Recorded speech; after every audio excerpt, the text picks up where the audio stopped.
Well, good morning, everybody, and welcome to Charlton Live. I hope you guys are well on your Sunday morning. My name is Louis Mendez. On this week's show, we will be looking back at yesterday's 1-1 draw with Wycombe Wanderers at the Valley. Joining us to do that, well, first up, our fans advisor, Mr. Lewis Catt. How you doing, Louis? Morning, mate. How are you? You all good? Yeah, not too bad. Me and Sue were chatting just before the show. We've got a big bone to pick about the time they're closing the bars at the ground. It's become a talking point to the extent that Dean Holden actually mentioned it in his interview yesterday, because the last orders was called while we were still doing the interview. So yeah, you can see I'm wound up about that. And also joining us, her debut on the YouTube stream. It's Sue Gallup. How you doing, Sue? I'm good. It's really nice. This is all a bit weird that people can see me, but it's lovely. Like I was really looking forward to doing it a while ago, and then I had technical issues. So no, it's nice to finally be on the new look Charlton Live. Yeah, we're still waiting for Terry to sort his technical issues, actually. After that, a few weeks ago, we had about a 30-second stint on it, and then it cut off, and we ain't seen him since. But yeah, excellent. It's good to have you on. So on today's show, as I said, we're going to look back at yesterday's game with Wycombe. We're going to hear the goals in a few moments' time. We've also got the post-match reaction from Dean Holden. I put it to him that it's 5 games without a win at the Valley. He said it's 4 games undefeated. So it's it's 2 different ways of looking at things. It's that glass half empty, glass half full way again. So we'll hear from Dean later on. Of course, we're going to hear from you guys. You'll see your chats are coming through on YouTube already. Hello to everyone who has joined us live on YouTube. Morning to All Hell Let Loose. And to Keith and to Matthew, who've already put their comments in. We're also going to hear from Rob Maloney later on in the show. He's this week's guest fan. And Rob's always got lots to say on the situation around the club, and you can't blame him. So I'm looking forward to bringing in Rob in a few moments' time. But just before we hear the goals, then, Sue, yesterday's game 1-1 draw with Wycombe. I thought we're better than we have been, against some of the better teams recently. We've struggled in games, but we were certainly more in this one. And actually, I was a bit frustrated that we didn't kill it off at the start of the second half and gave Wycombe a way back in with that free header. Yeah, it was another one of them. Obviously, as everyone knows, I haven't been to as many games this season. But I did, if I'm honest, I was looking at it thinking, like, you look at the table and I was thinking, oh God, this is going to be a bit of a wobbly one. Like, Wycombe are pretty strong. And like you say, especially with our home form recently. But on the whole, I didn't feel like Wycombe had much control of the game. I felt like we were defending fairly well. Ash didn't have too much to do. But, like you say, just another sloppy goal being conceded that could have been so easily prevented. And you'll probably go into that in more detail about that goal and who was at fault or whatever. But it just felt really disappointing that we was in control for quite a lot of that game and then end up just coming out of it with a point. So it's a difficult one to sort of pinpoint, and it's just those moments of almost like insanity that we then concede a really avoidable goal. Like, it weren't a worldie. Like, do you know what I mean? It's just really frustrating. And I don't know what Dean does to kind of correct that other than, I don't know. Well, obviously when we have the summer and the transfer window, I'm assuming there'll be quite a lot of changes. But it's difficult to know how you prevent that other than just very straightforward, alert defending. Yeah, I mean, anyone who saw the notes from the fans forum this week, Lewis, will know that Dean suggested that we need a transfer policy that's a no dickheads policy, basically, which is one we can all get behind. I'm not accusing anyone in the squad of being a dickhead in terms of character, but we've certainly defended like dickheads at times this season, and that goal unfortunately was one, which was a shame because, like I say, it took the shine off what I thought was overall a decent enough performance. Obviously we didn't take our chances at the start of the second half, and as much as the poor defending for the goal was to blame for us not taking all 3 points, I think the fact that we didn't take our chances when they came at the start of the second half is also equally as culpable. Yeah, I totally agree. I think, as Sue said, we looked quite comfortable and settled in the game. I thought the system we were playing worked quite well. I thought Campbell and Ratsaki were getting quite a bit of joy down each side, which was dangerous. And Miles, I thought, had a fantastic game in holding the ball up, especially against two big centre halves in Farino and Tafazoli. They're both huge threats. We saw in the away fixture earlier this season. They're both man-mounted. So at his age, to play solo up front against those two and do the job he did, I thought he did really well. But as you say, it is frustrating because, as Sue touched on, we did look comfortable, and I thought it was quite a good test off the back of the wins that we'd had against some teams near the bottom, which kind of corrected the theme we spoke about a couple of weeks ago, to then come up against a playoff contender, but which is obviously where we feel we should be and where we want to be, and to outperform them for larger periods. I thought I was quite impressed with how we played yesterday. But yeah, as you say, just a lack of concentration from a set piece. Farino, as I say, like a very, very big player, like a tall, physical threat in the box, and we just sort of left him.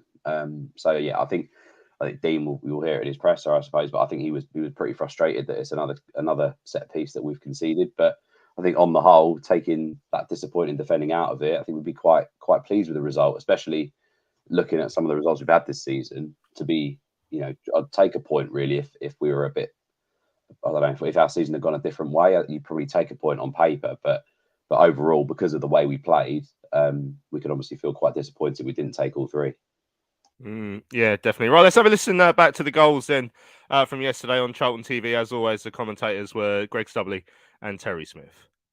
Infield, it's a lovely ball out here to Raksaki. He's got Morgan on the overlap. Morgan into the penalty area, drills it across. He's got a second chance, Morgan, and it's Lieberman finishes on the edge of inside the 6-yard box, just off the post on the far side of where Albie Morgan drilled it across. He had two bites at the cherry, Albie Morgan, and he drilled it across to the man in goal scoring form, Miles Lieberman. Well, Morgan's going to claim that as an assist. I'm not quite so sure, but you've got to give credit to Charlton. First 5 minutes it was Wycombe who looked dangerous, but since then Charlton have been brilliant. Really nice play. It's a lovely switch from Sessegnon out to Raksaki, down the line to Morgan. First cross gets blocked initially, and then he drills it across. And it comes into the path of Miles Lieberman, who just has the space, has the time, and it's a tap-in for him, but he's in the position. He's there to score the goal for Charlton. For Charlton defend. Ball into the edge of the 6-yard box. Farino with a head, and that's the goal. Unmarked, unchallenged rather, I should say, in the penalty area. Firm header, which Maynard Brewer could do nothing about on the back level. Yeah, that's what we're saying, Tel. Wycombe haven't been brilliant, but that's all it takes is that little bit of that one chance that's forced the corner. We knew they were going to be a threat from set pieces throughout this game. Farino, as you say, it's a free header in the end. Clare marking him, loses him, doesn't do enough with him. If you let him go, you've got to put enough pressure on him so it's not a free header, but he just completely leaves him. Farino's got the run and jump on Innes. He's going to win that. Well, Farino, he gave up the opportunity to play alongside Tyrell Thomas for St Lucia to stay with Wycombe. He's got his side back on level terms. Yeah, that was ironic, wasn't it? That Terrell went off to play with St. Lucia and Farino could have and decided to stay, and he scored a goal. And who knows, maybe Terrell Thomas would have done a better job of marking him when that corner came over. I don't want to start let's start on Miles, Sue, because what a story for him. Because we will come to the goal in a minute because that has wound me right up. But that young lad coming in to his maiden season. Bear in mind, he wasn't even the best striker in the academy last season, and now he's our best striker by a mile, and he's got double figures for the campaign, which is a remarkable turnaround of goals for him. It's been some story. You know, I bumped into Carl as we were coming out of the ground yesterday, and the smile on that man's face was as wide as you can imagine, because he must be so proud of his young man, of his son. Yeah, I think I've got to give extra credit to Miles as well, because actually they're big shoes to fill. Like, literally, Carlo's a cult hero, isn't he? And it's like, can you imagine playing for the same team your dad did at the same sort of age? And like you say, coming off the back of a season in the academy where wasn't probably going to be the first choice to step up to the first team, but I guess that's where you prove yourself, isn't it? If you're given that opportunity, obviously he's then taken that place is his own now. Like, we've then got rid of more senior strikers because he's come in and done the job that they weren't doing. So I think it says a lot about the lad, and I think it says there's a lot about his family and the fact that he's very grounded, and he's not. I don't feel like he's one of them kids that's going to get carried away with it. I don't think Carl and Tracy would let that happen. But I think it's one of them. He's living his dream. He's playing for his dad's team, and his name is being cheered in the same way that it did when his dad was playing. So I think. I don't think anyone's obviously happier than Carl is, because as you say, like, I saw Carlo yesterday as well, and he's just like, as a proud dad would be, but with the added thing that he was in that position when he was his age as well. So it's just an unreal story, really, isn't it? Maybe they'll make a film about it one day, or a Netflix documentary, but I don't know if there's many. I know you've talked about it before, but I don't think there's probably many similar stories in football history, and especially as how well he is doing in his first season in the first team. It's just unreal, really, unbelievable. Yeah, I mean, the season he's had has come against the odds, and to be fair, I feel like us taking the lead sort of came. Not quite against the run of play, because we just started to turn it on, Lewis. I think Morgan had missed a big chance where I thought he absolutely should have done better. That cross from Tyrese Campbell, who had another good game yesterday, he got to the byline, pulled it back. And Morgan mishit it into the ground, and it went wide. And I was sitting there thinking he should be getting absolutely slated for that. But I thought the crowd seemed a bit quiet about it, because I thought that was a bad miss. But yeah, it had been quite a difficult start to the game, actually. And it took us 10, 15 minutes to get going until we, like I say, had those couple of moments and broke the deadlock. I was worried in that opening 10 minutes or so. Yeah, me too. I thought they started quite strongly, Wycombe. Looked a bit more comfortable. We just couldn't get a foot on the ball. It's when we look a little bit panicky in trying to retain the ball at the back, especially, and you're thinking, it's going to be one of those days. But yeah, as soon as we scored that opener through Miles, I then thought we looked quite likely to go on and get a second quite quickly. We had, as I said earlier, with Tyrese and Jez Ratsaki, both massive threats down either side, and we looked like we looked more dangerous. We looked like we were the team that were gonna maybe go and get that second, as opposed to them getting back into the game. And I thought we finished it quite strongly as well. And then the second half I felt was a little bit more open. But yeah, I'd say we held a really good account for ourselves yesterday. I thought we played well. I was quite surprised with the referee, if I'm being honest. I thought the ref was appalling yesterday. I couldn't quite believe we got 5 bookings out of that. It was just. I don't know why that's a surprise, to be fair, these days. Yeah, there is that. Yeah, but yeah, I thought we did look the more comfortable side for majorities yesterday, which was obviously really good to see. As I say, off the back of those victories against the lesser sides in the league, if you like, with no disrespect to them. But all in all, I think it's a good day. Taking that equaliser out of it, it'd have been a really good day. And obviously with the season ticket thing yesterday, we've been able to bring a friend. We saw a few more people in the stadium as well. It felt a little bit more fuller yesterday. There was a great atmosphere in the fans bar before. When I met Sue in there, it was.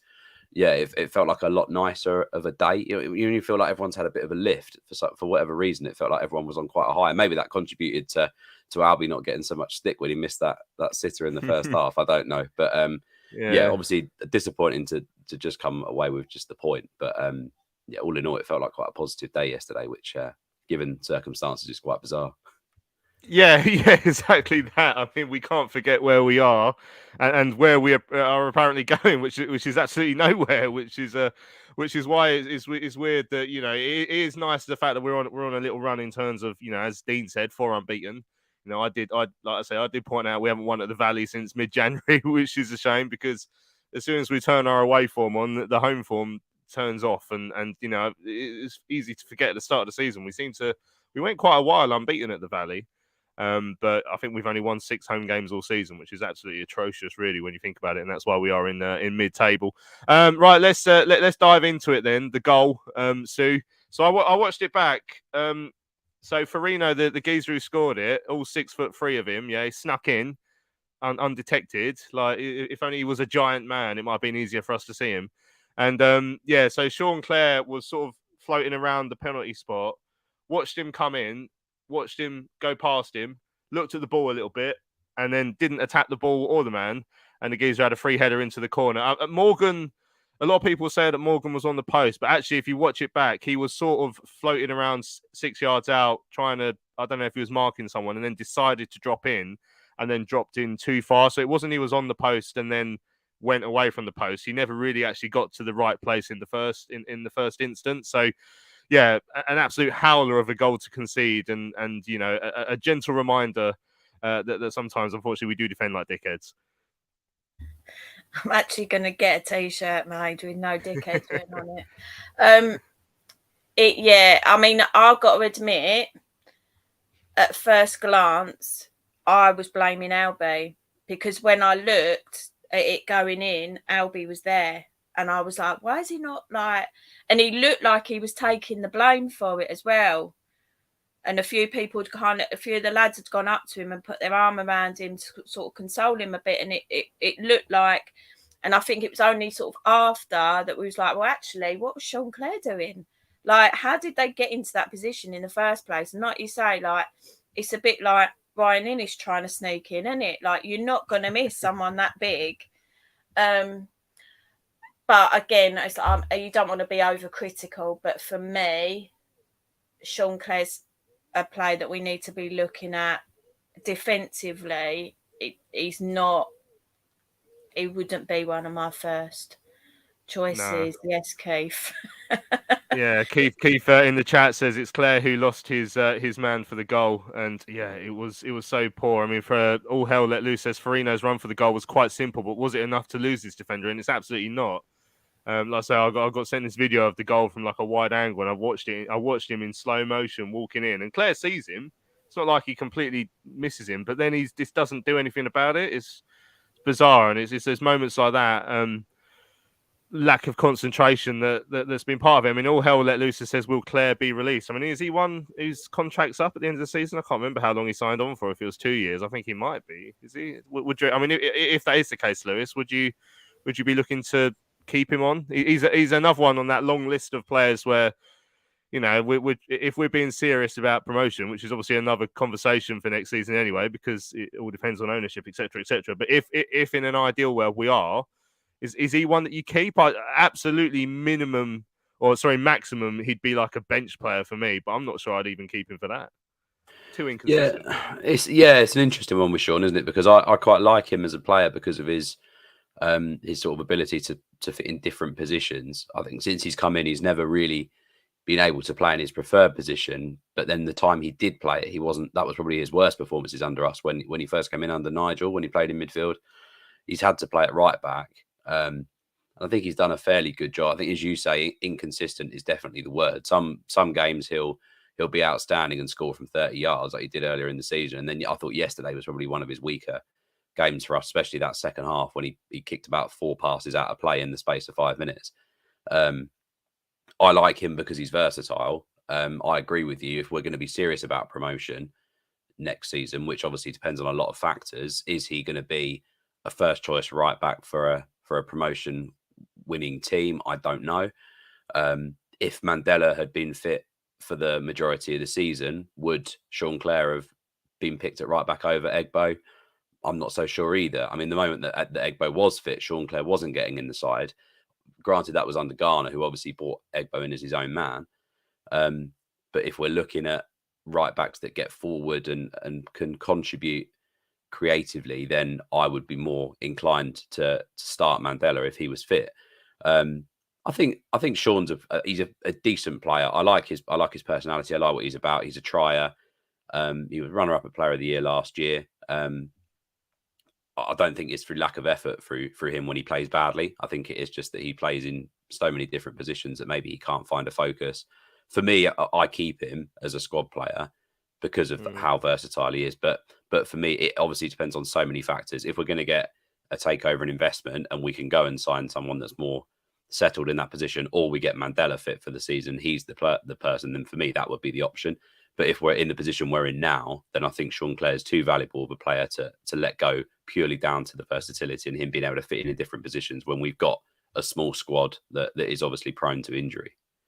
Yeah, right. Tom Sperling said in the chat that Sean Clare isn't a right back. He's been a decent squad player. He's filled that role fairly well. Egbo's been a massive loss. The problem with Sean Clare not being a right back is he's never consistently played anywhere else. As far as like not in midfield for us. He's never played more than a handful of games in midfield. And I think that's 5 managers or however many managers it is have looked at him and said, "No, he's not a midfielder for me as well." So if he's not a right back, then we've had quite a few managers who say he's not a midfielder.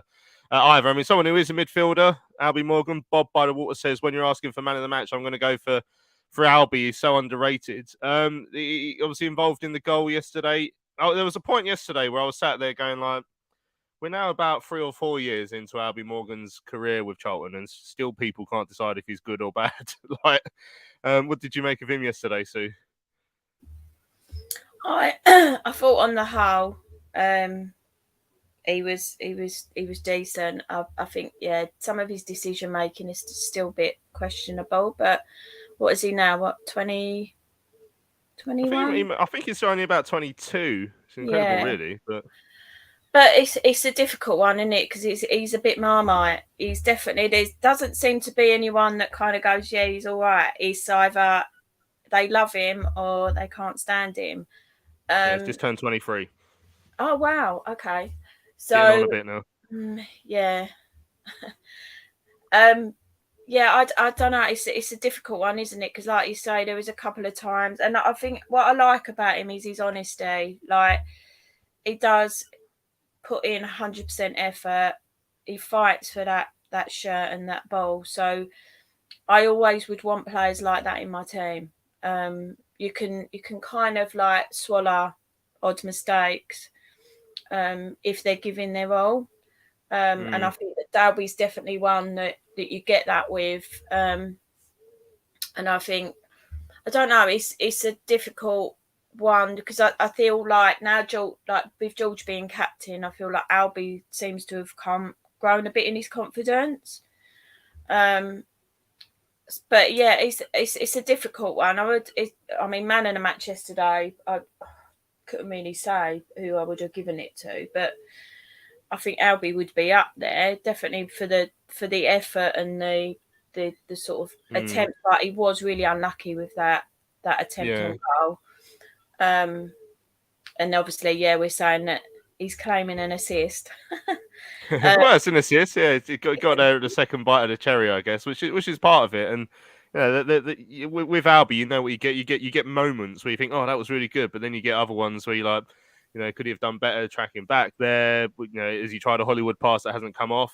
But if you don't try him, then you're never going to be that incisive. Loads of different things. I mean, again, Tom said I thought Albie played with a bit of spite yesterday. I like that from him. I'm still not sure what Fraser brings though. we need some big changes in the midfield. And Fraser he's goes not hiding, but he goes very quiet in games at the times. And we get excited when he has these little couple of assists and goals around New Year's, and then he goes quiet again. It's been a bit frustrating. George was saying that he'd keep Clare as a backup for midfield. He's a decent squad player to have around, but he shouldn't start. Before adding that Albie is an inconsistent player, which is our main problem throughout the team. And Jay said that Albie is League One. He won't make the jump to the Championship, but I don't think that's a concern of us at the moment, really. So, because we ain't going to be doing it either. Hector again yesterday, Lewis. I'd say one of my colleagues was there from Radio London. Is currently on the comment with 5 Live, and he was down there yesterday. And I said to him before the game, I said, I want you to keep an eye on Hector because, as I said on last week's Sunday show, like I'm starting to like him, which is uncomfortable for me because I don't like defenders. So I wanted someone else to keep eyes on him, and we both thought he looked quite good again yesterday. What did you think, Lou? Yeah, I've been impressed with him over the last couple of weeks, especially because I thought when he first came in, he very much looked like a player who hadn't played football for a while. He looked a bit all at sea, especially at Derby. He'd had a bit of a bad game up at Derby. And he just looked a little bit, I don't know, just out of sorts. The last couple of weeks, he's really turned that around, and he's been a real leader, and at different points as well. Like even at the Peterborough game, where he maybe didn't have as much of a good game then. I think he was still sort of turning the form round, but just his mentality on the pitch during that whole Raksaki, left hook thing. That's the sort of player you need within a dressing room. Like he's played at multiple levels. He's always performed. He's won promotion a few times. He's got a great CV, really, and to sit around, especially with some of those younger players, he's probably been a real asset. And for me, I'm the same as you. When he first came in, I was thinking, I'm not too sure, but I've really grown to like him as well. I think he's shored things up a little bit at the back.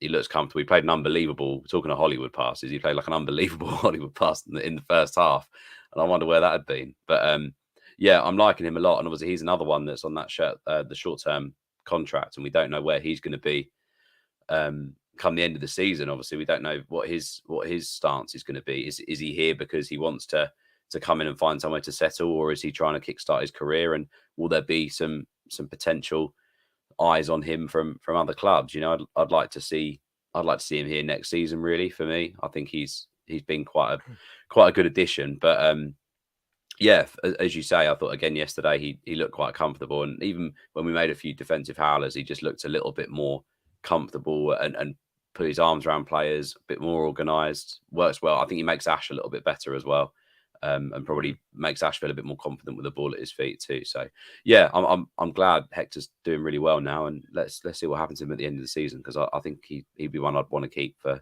next season for sure. Yeah, we speak about Ashley Maynard-Brewer in a bit, actually, because George made a comment about him yesterday. It's good job Ben's not here when you said that Ashley had the ball at his feet, because that is Ben's one bugbear. He doesn't rate Ashley Maynard-Brewer's kicking, but we'll talk about that after we hear from Dean Holden, I think, and once we bring Rob in as well. So let's hear from the Addicks boss. I spoke to him after yesterday's draw with Wycombe and asked him for his thoughts on the performance. Disappointed, because I thought we were the better team. I think the first period of the game, 5-6 minutes, I think was a little bit scruffy and scrappy. We expected them to be direct, and we had to sort of get to grips with that second ball game. After that, I think 10 minutes onwards, I think we got into our flow, into our rhythm. We passed the ball really well with purpose. We got around their shape and worked opportunities, and I think the goal's a good example of that. I think we worked it one side. We managed to get a 2v1 with a switch of play, and Albie smashes it across goal, and Miles is exactly where you want him to be. That's not just luck. He's in the right place where he needs to be, and I think double figures now for Miles. He's excellent from a personal perspective. Obviously now needs to reset his objectives for the rest of the season. But after that, we've created chances. I mean, they've had a couple of chances as well. We have to accept that. But I'm disappointed we didn't go in at 2-0. Just didn't quite have enough to do that. And then there's nothing in the game at the point when they score. To concede from another set piece is really, we have to improve. We've conceded too many goals this season from set pieces. It's a fact, and we need to improve it. Yeah, why do you think that's been the case so far this season? Well, you'd have to. That's the fact. Every single goal we've conceded, there's different bits of detail in there. We've changed the structure around. He gets above his marker for a free header and sticks it in the back of the net. On that one occasion, the defending's not good enough. You mentioned Miles into double figures, and that's a remarkable return for a player of his age in his maiden senior season. Yeah, I think so. I think he's growing every week. I think you can see the stick that he's getting from certain centre backs. Again today, he's had to deal with that. His temperament's good. I think he's still got work to do with that. He sometimes has a bit of retaliation in him, but he's a winner, and it's difficult when you're getting the stick that he gets. But in terms of his goal return, I think that's excellent for such a young player, considering he's missed bits of the season. He's not had a full season to get his full rhythm, so he has to reset his objectives, as we said to Jez after last week. Yeah, and I guess you'll look at that start of the second half as the period where Charlton really should have killed the game off today. Yeah, I think so. I mean, as I said before, we just didn't quite have enough with the chances that we created. We did create some good chances. I think we had more attempts on goal than them today. And the goal comes out of nothing. Their goal comes out of nothing. And even after that, we responded well. I thought we had some chances towards the end. And you can see by the reaction of our supporters towards the end, the way they clapped the players off the pitch. I think the supporters knew that we played well today. But ultimately, you've got to try and take the points. Yeah, you mentioned there was a bit of needle in the game, wasn't there, towards the end? Lots of yellow cards. Was there potential a red card missed there by the referee for the challenge on Miles, was it? I didn't see it clear enough, to be honest. I'm certainly not going to get involved in that with referees. I think he's had, as I say, he's took some stick today, but that's brilliant for his experience. He'll learn to live with that. I think we picked up quite a number of yellow cards compared to them, but that's obviously the referee's objective. I've got no complaints at all. Yeah, 5 without a win here at the Valley. It's just the away forms just turned on the home forms just sort of drifted away a bit. But I guess you look at today's performance and suggest that that's sort of heading in the right direction again. Yeah, I think we're 4 unbeaten now, aren't we? After that sort of slippy patch that we went through against the teams higher up the division, I think coming into this period there was a lot of questions asked about that we've not picked up enough points against teams sort of below us. We rectified that going into this one, and Wycombe are a team on the cusp of the playoffs, and they're bringing off a forward and bringing a centre back on towards the end, going a back 5 because they want to come in and try and take a point. I think that tells you everything you need to know about the game. I think the performance levels were good. Of course, we're always looking to improve. Of course, we're disappointed with the way we've conceded the goal. But ultimately, you can only really control your performance, and it's probably one of the better performances we've had at home, certainly in recent times. And we need to make that the same next week against Shrewsbury. Well, you made of Michael Hector since he's come into the club. I think his full debut against Derby, I think he put his hands up to apologise for being involved in a couple of the goals. But I think it feels like he's improved since he's gone on. Yeah, I think that's really fair, Louis. I think he's obviously that's coincided with his fitness levels. He'd not really played before he came in, so he's a top player. There's no doubt about that. You can see that. I think he was just struggling a bit towards the end with a little bit of cramp, and we were looking to maybe bring Zach Mitchell on. And there's a couple of times the ball's gone just down the side of him. He stuck his left leg out, not quite. I think it was a bit tentative at that point, but. No, overall, I think he's grown in terms of his confidence levels have grown, and he's forged a good partnership with Michael and with obviously Lucas coming out with injury. So I've been pleased with him. I think he's been pleased considering he's not played much game time. Yeah, I know you spoke at the fans forum about sort of the rebuild that's going to be in the summer. Do you think Michael is one who could be a potential to try and get a longer deal here?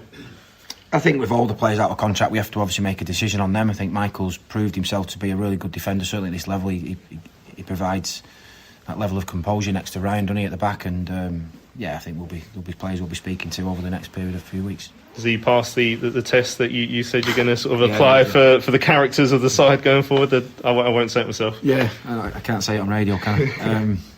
Yeah, of course. Yeah, and I knew that prior to bringing him in, and that was the case obviously in January.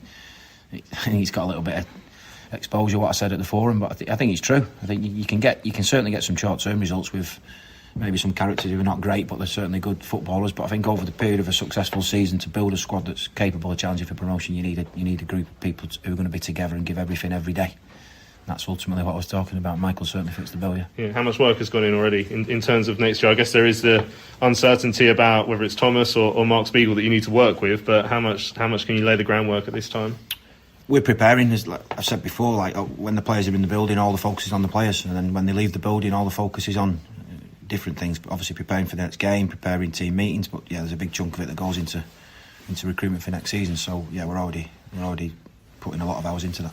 Hector was quite good on the ball today in terms of his distribution, not just defensively. Going forward, do you want to bring in more sort of ball playing centre backs in the summer?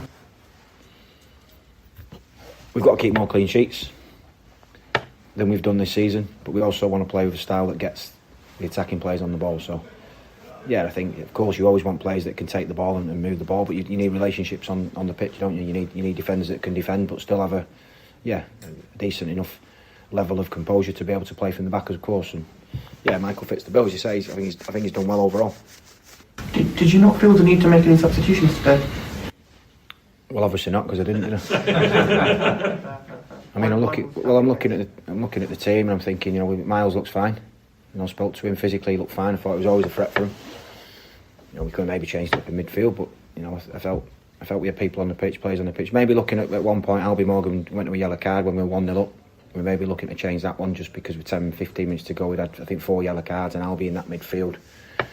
Obviously didn't want to go down to 10 men through one missed time tackle, but obviously they then score, and then we keep him on the pitch because we think, well, he's an attacking type midfielder who can maybe get us back into it. So. Okay. Just, in terms of Miles, you said about resetting his targets. Was 10 the initial target, do you think, for him this season then, or not? Or? No, I just mean resetting from now, Rich. I just mean he's now banked that. I think he can be pleased with it. As I say, his first season at this men's senior football, the age that he's at, the amount of time he's missed, I think it's a really good number of goals for him. But no, I'm just resetting his objectives for to make sure that he keeps pushing, doesn't sit on his laurels, which he won't do anyway. Of course, he's not going to. But to improve as a young player, he has to look to get at least a couple more, doesn't he? Right, welcome back to Charlton Live. We just heard there from the Addicks boss, Dean Holden. It was funny when Aki asked him about the no subs, and we haven't even mentioned it. We didn't make any yesterday, which is an interesting way of doing things. I mean, McSquared on email says, I think the result shows where we are. We don't have enough quality at the moment to kill teams off. Losing Corey hasn't helped. But we can't be too disappointed compared to how things were. Generally speaking, it was a decent performance. Miles and Campbell both impressed. We had chances to increase the lead and squandered them once again. What happens afterwards was inevitable, though, with our defensive frailties. We have too many players that just aren't good enough, unfortunately. He also had, he thinks Albie's a decent squad player, nothing more, nothing less. But the fact we didn't make any changes yesterday does suggest that Dean looked at his bench and thought, is there enough there to change the game? And obviously decided there wasn't, which is... probably sums up where we are roughly. Right, let's bring in our guest fan, shall we? Rob Maloney joins us on the show, and here he is on the screen. How you doing, Rob? Thanks for joining us. Good morning, guys. Yeah, thanks for having me on. Very well. It's a pleasure to have you. I always enjoy our guest fan feature to get other people's views on the game and how things are going at this moment in time. Obviously, we've had loads of comments today as well. We'll have more questions that we want to come to in the comments, but I always like to just introduce the guest with, just a bit of 30 seconds just to let us know how you felt about yesterday's game, first of all. So what did you make of the performance? Your frustrations at full time that we couldn't see it out? Yeah, well, I think overall we've certainly seen us play worse than that this season, and there's been a few games maybe we've played better, but I think on the positive side, I thought we moved the ball a lot quicker. And I think we used the wings well. And, old Tupac Campbell, he was one of his best games, I think. Campbell was very effective. Lieburn, I thought, played well throughout, holding the ball up. So I think it was disappointing, though, isn't it? It's always going to be disappointing when you're in the lead for that long and you let a goal in with 10 minutes to go. I had a very good view from the north upper of the corner, and because that guy's so massive, it's I couldn't even miss him from up there. And I was watching him with Claire, and again, I don't want to slag individual players off, but everyone can make mistakes. But he was like playing stuck in the mud. He didn't move, did he? He from the view I had, he just didn't move and pick him up. So it's disappointing. But that's Charlton this season and last season, isn't it? We're always liable to let a goal in. And yesterday, it even fooled me. I was sitting there thinking, do you know what? Maybe we've managed this through and we're going to hold on. But yeah, we always look liable to let a goal in. In fact, we almost let one in the first minute, didn't we, from that header? So yeah, disappointing. But I think we moved the ball well. We got a lot more crosses in than we've been getting in recently, and a lot more quality crosses in. Personally, though, I think we miss another striker, don't we? We never brought in another striker to replace Washington. I think at times we had Lieburn holding the ball up in midfield, and he was looking for that runner for him to link up with. But I'll just echo the points that most of you guys said. Yeah, excellent. So, I mean, another reason why I wanted you to come on, Rob, is because we were talking on Twitter it must have been Friday night, where the no dickheads comment that tickled me, so I put that out on Twitter, and then you quite rightly sort of came back to speak a little bit more about the policy as a whole.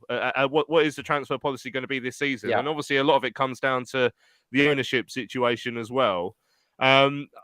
how are you feeling about how things are? I don't know if you're related to Raylin Maloney, but you know, I'm sure you can speak quite freely about how the club's been run over the last couple of years, and how you feel about the potential takeover that could be happening as well. We know very little about this Mark Spiegel character, but yeah, it's hard to. I don't know. And I said it last week. I personally find it hard to be that excited about what's going to happen going forward. Well, I'll address that first question. I've had a little bit less work than the other Maloney, so maybe I could do with a little bit more. But and you're allowed in the country as well. I think that it's difficult, isn't it? Madders mentioned it the other week about the fact and you've mentioned it loads of times, guys. The fact that the ground and the training ground are separate from the club. We're always going to be there for these kind of characters to come along, and no one knows too much about this guy. How much money is he going to put in? Is he actually got any more wealth than Sandgaard's got? So, look, I think until we actually see somebody coming, until we see a takeover actually rubber stamped and someone demonstrating they're going to put money into the squad, and also that they see it's a multi-year process, it's going to be difficult to actually feel that we're getting anywhere and that we're progressing, and to have a higher degree of confidence. Personally, about the current situation, so I think my view on it is that we need to look at where we are at the moment, and you know, obviously Sandgaard's management of the club's been a bit weird, hasn't it? To begin with, he made all the right noises, he put some money in, we brought in some decent players, some of them came good, some of them didn't, and then he's kind of got to this break-even situation. And back to your point, Louis, around my tweet, I guess, is, you know, Dean Holden's a manager that's very easy to like, and you know, he talks the same kind of language as the fans, and he's an honest guy, and I like him. I think he's great. But when we talk about recruitment, we kind of need to also look at why did we bring in, okay, January window is always difficult. It's notoriously difficult, but let's look at the 4 or 5 players that we just brought in. And frankly, we know that a couple of those just shouldn't be anywhere near our squad. So it really depends on what the resources are. I'm sure Dean is saying, you know, we're looking for players to come in who are going to make us top 6. But, you know, a couple of those players, clearly it's difficult because who's available in January, right? But they weren't bought in on the basis that they're going to potentially improve us, were they? They were bought in probably because they were unattached and available. I think overall, you know, obviously I've been quite vocal, as a number of other fans are. My view on the Sandgaard ownership of the club is it's almost like he brought people in to help him run the club, you know, like Roddy. It didn't work. And the analogy I've used to my friends is a bit like you've got someone to come and build you a house or an extension to your house. And then when it doesn't work, you think, I was going to swear then, but I won't because you told me not to. But it's almost like you think to yourself, okay, screw that. Me and my family can do better.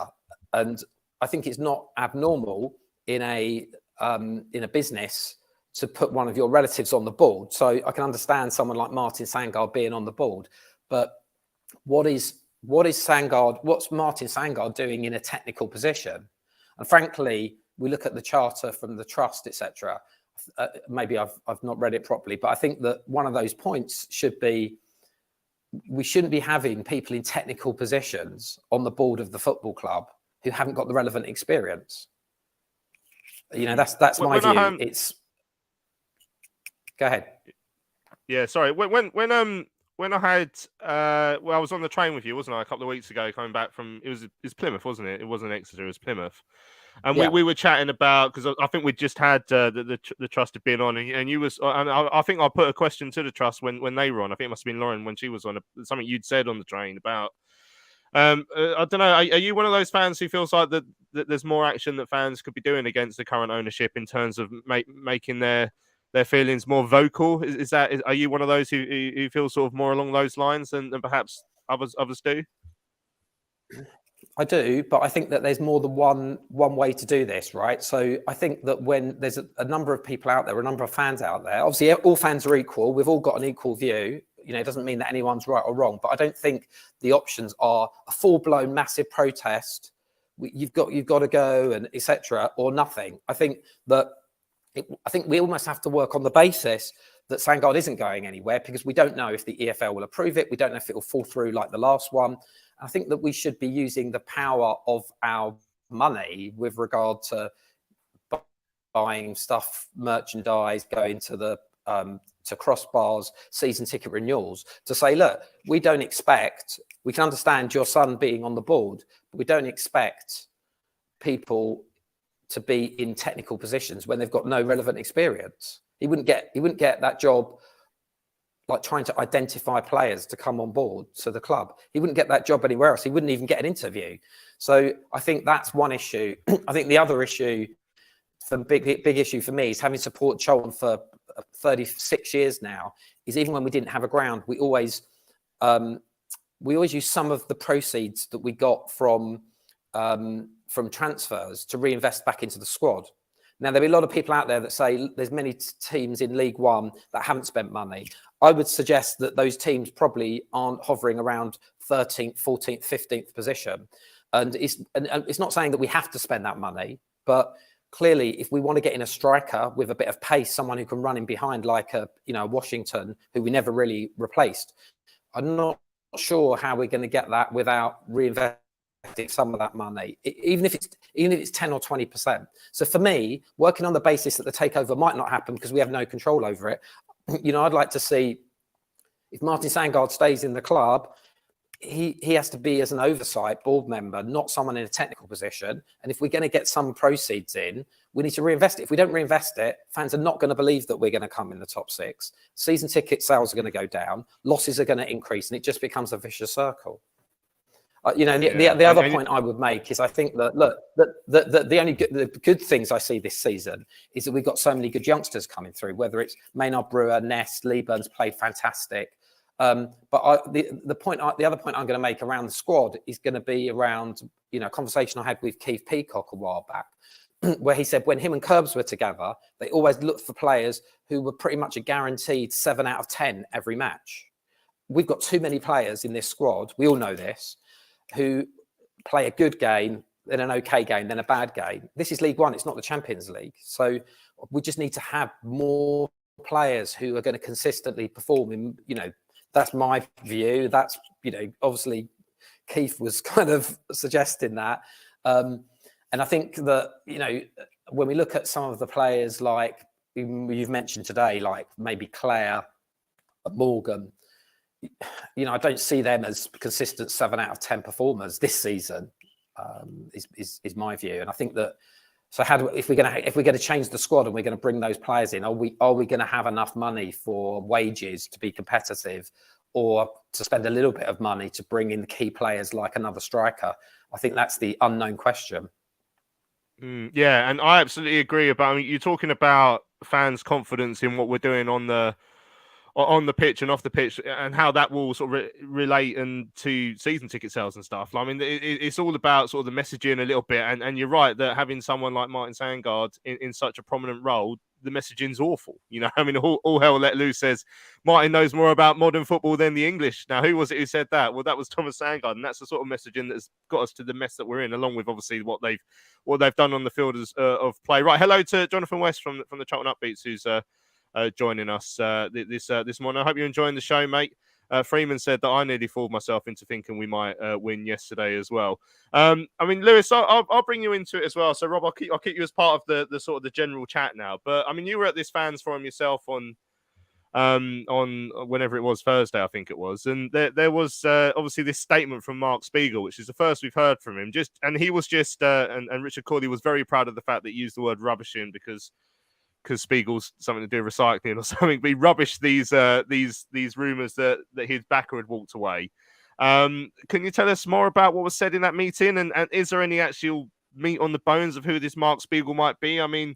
All hell let loose reckons that Bloomberg billionaires said he's worth however much money. But you don't know what this bloke is, what he's about, who's with him. I can't imagine he's worth. I'd be shocked if he's worth that sort of money, but who knows? What can you tell us that was said at this thing and that could give us any hope? Because, like I say, as far as I'm concerned at the moment, he's a nobody, and I don't know what he's going to bring to the table, and until proven otherwise. Yeah, of course. It's the same for anyone, isn't it? And for me included, that sense of uncertainty with anybody, I think, that's interested at the moment. And that's something I mentioned to Peter's story a while ago. Like, ultimately, supporters aren't really going to believe anything, are they? You know, anything that's said, they're not going to believe it because of what we've been through.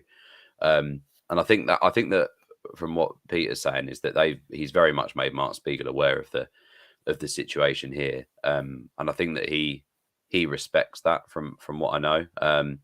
He doesn't seem to be like a big personality wanting to be out and loud in the press with silly statements about blowing the league apart and being in the Premier League in 5 years, or with everything we went through with the Charlie Methven stuff. He seems a little bit more in the background, just letting things take their course. I think what the club is benefiting from at the moment is having a football person there running the day-to-day in Peter's story, because one thing I have noticed is that things just seem to be a little bit more organised. And what I found before is maybe that things were getting out to certain people that maybe shouldn't have. Like, even from my perspective as the fan advisor, I shouldn't be really hearing about takeovers and things like that, because it's all confidential business. It's all set within, you know, NDAs and things like that. And I think now that Peter's in it, is becoming a little bit more locked in that sense. I was quite encouraged by Mark Spiegel's statement, because I'd seen the tweet before the fans forum about the major investors pulling the plug or whatever, and obviously that sets alarm bells ringing, especially when you've got to chair the fans forum to mentally prepare if that has happened. Luckily, obviously it didn't, and he went through the sort of the extra effort, if you like, to put a statement together that was read out to the fan representatives that were at the forum on Thursday. It's very much one of those things where I think we've got to watch this space. I mean, it's quite clear that he has investors, because I'm, again, not overly sure of his personal wealth. As much as I've tried to Google and look him up and learn as much about him as possible, I just know that he has this sustainability company in Rubicon. I don't know how much that's worth, or if he's even the main man there. So, look, I think the interest of him is a positive one, because I imagine he's held some positive conversations with Dean and with Peter, because I don't know why Dean Holden would have committed to a 3-year contract if he hadn't maybe been told what he'd want to hear, and that there was some substance to it. I know we've been in that position before, with things, you know, with owners and stuff. But ultimately, I think as fans, our sort of trust and confidence is taken a battering time and time again. So it's very much one of those things where if and when it happens, we're just going to have to see where the land lies. But I think from reading into it, whatever that position it will be, I think it will be better than what we're in now, because he seems keen to invest in, you know, in the squad and things like that. So I think if the conversations are happening in the background, it's a positive thing. But I'm the same as you, Lou, to be honest. I don't really know a huge amount about him personally, but from what I've heard from Peter's story, it seems a lot more positive than previously. But all we can do is keep our fingers crossed, I suppose. Yeah, I guess, Sue, this time around, you know, 50 times bitten, however many extra times shy now, but this time around, I think there'll be a lot more sort of trepidation with the fans. I can't see the red carpet being rolled out for anyone this time around. I think on you know, if Mark Spiegel does get his act together and gets it sorted, and I mean, it does need to be sooner rather than later, so he can plan for the summer, then he will absolutely have to prove himself before we're all clapping him in crossbars and singing we've got loads of money and whatever we did a few years ago. Yes, I think that I think one of Terry's famous comments is always, it's the hope that kills you, isn't it? And it's like every time we've got a new owner, it's like, right, this is it now. And I think even some of us can look back and go, like, for all of the issues that we had with Roland, he allowed people to get on with what he kind of seemed to learn by mistakes, and then allowed people to just get on with their jobs. So I think there's when you're getting someone new come in, I think, as everyone knows, I'm the rose tinted one, but I think this time I'd be a little bit more reluctant to kind of go, right, yeah, come on, this is it now, we're sorted. I think now we're all in the position where realistically you need to put your money where your mouth is and show us why we need to trust you, because we've been burnt so many times in recent years. and we need to feel that the person that owns us. I don't doubt for 1 minute that Thomas cares about the club. Like, I don't think he's a bad person. I think he's just been misguided and maybe trusted the wrong people in positions that they probably shouldn't be in. But I think, going forward, and like Lewis, I've had a couple of conversations with Lewis about Peter, because as soon as his name came up, I was like, oh my God, no. Same as when Charlie's name came up, you get that feeling of dread. Oh, we've got another dodgy one. But I feel reassured from the conversations I've had with Lewis about Peter that actually he's a football man. He knows how the game works. He knows how to run a business. And he knows about how important the fans are to a football club. And I think that's one of the main things that whoever comes in needs to take going forward. Listen to the fans, listen to the people that have got experience in the game, and use them to make the club big again, like better again. Because we all would put in whatever was needed to make us that club that we aspire to be again. Yeah, I guess we can't discount what's happened in Peter's career in terms of taking clubs into administration and stuff. But Rob, were you about to jump in there? I was going to say, I think, as you both have said, or everyone said, really, anyone who comes in is going to be judged on their actions, right? Because we're almost like we've gone through a few abusive relationships here, haven't we, with owners recently, and. Maybe Thomas Sandgaard did come in with the right intentions, but he also has a responsibility for running the club properly. And running the club properly does not involve, getting his girlfriend or Railing to have oversight of commercial activities when she has no experience, and his son to advise on what players he thinks we should bring in. We can't have sympathy for a family running large losses if their actions make those losses much bigger. When it comes down to it, in today's society, there's a lot more things to do with your time, and you have a lot more choice. And we're in a cost of living crisis. And, I think as fans, I'm a big supporter, and I'm, go to most games, but I've had times in my life where I've not gone, right, and I've not had a season ticket. And people have that choice, and there will be a hardcore of 5,000-6,000 who will get season tickets, but there needs to be hope, and there needs to be a bit of inspiration. And frankly, whatever takeover happens, if we don't have professional people in the roles, like proper CEO, proper director of football, proper scouting, and bringing players in, not just based on the fact that they're available and they won't cost a lot of money, the fan base is going to continue to be disillusioned, I think. So, look, watch this space. But as I said before, my view is we can't really control the takeover. We have no input in that.